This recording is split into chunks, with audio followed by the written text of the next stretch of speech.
Well, after a lively debate at the Labour conference in Brighton, Jeremy Corbyn won the support of members to stay neutral on Brexit, while a future Labour government tried to negotiate a new deal. There would then be a referendum within 6 months, giving people the choice between the new deal or remaining in the EU.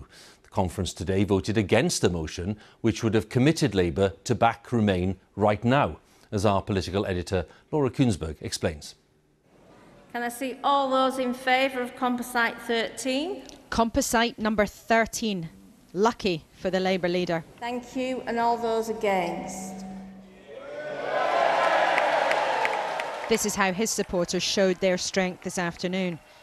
Arms in the air to defeat a move by pro-European party members to campaign now to stay in the European Union. What had actually just happened? Sorry, I thought it was one way and Jenny said something else, so... It is lost, yeah. Yes, that was lost.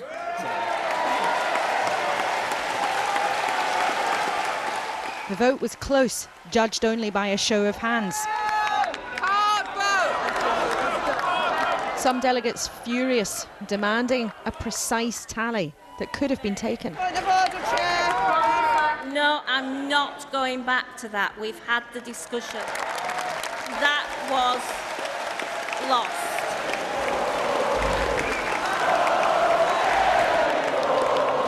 But the chants of Jeremy Corbyn ringing out tell you which side won the day.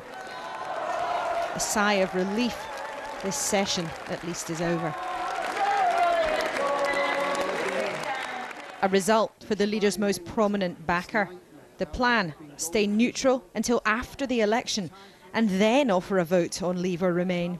Of course, emotions will run high, but once the night settles and the morn arrives, I believe people will recognise that there was no stitch-up. Here's a proper union for you. But the unions, just like the party, split. Those who want Labour to campaign to stop Brexit now won't go away. So you won't give up? Might you try again somehow? Well, I didn't give up 2.5 years ago when a referendum wasn't even remotely on the radar. Why will I give up now when I've got most of what I want? This party's heart is Remain. Labour is the Remain party. Remain, revolt, reform. I know young people will hold their vote against us unless we'll tell them we'll campaign to Remain. I want to see Jeremy Corbyn in number 10, and campaigning to Remain is the way to do it, and the only way to do it. Solidarity. But this afternoon, before too long, this debate wasn't about Brexit, but a clamour for control.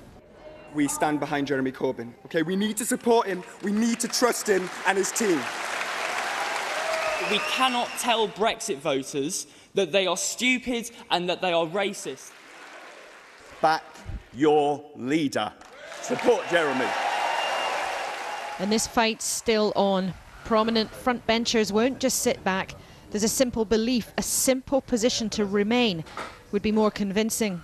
I've got a pretty clear idea, I think, of where the members are on this. And therefore, I think it's very likely that the members will want us to campaign for Remain. Jeremy Corbyn fought off attempts to force him to budge on Brexit by turning this into a loyalty test. His supporters won out.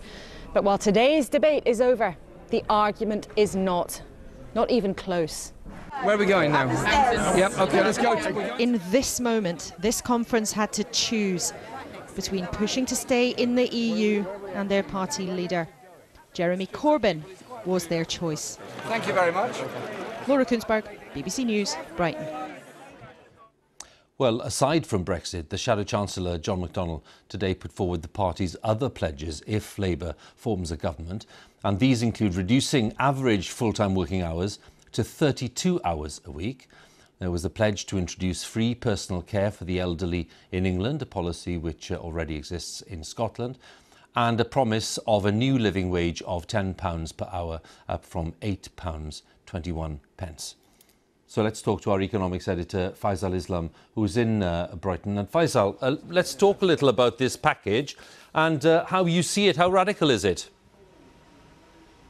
Yeah, pretty radical. It's part of a suite of measures designed for Labour to say that they can end in-work poverty in the first term of a Labour government. And this 32-hour week policy in particular, not designed to go down particularly well with the boss class, with businesses, and they haven't really welcomed it with open arms. They point to the example of a similar policy in France, the 35-hour week.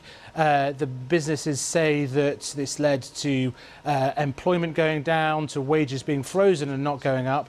There's also fears about what this might do to labour-intensive public services like social care and the NHS.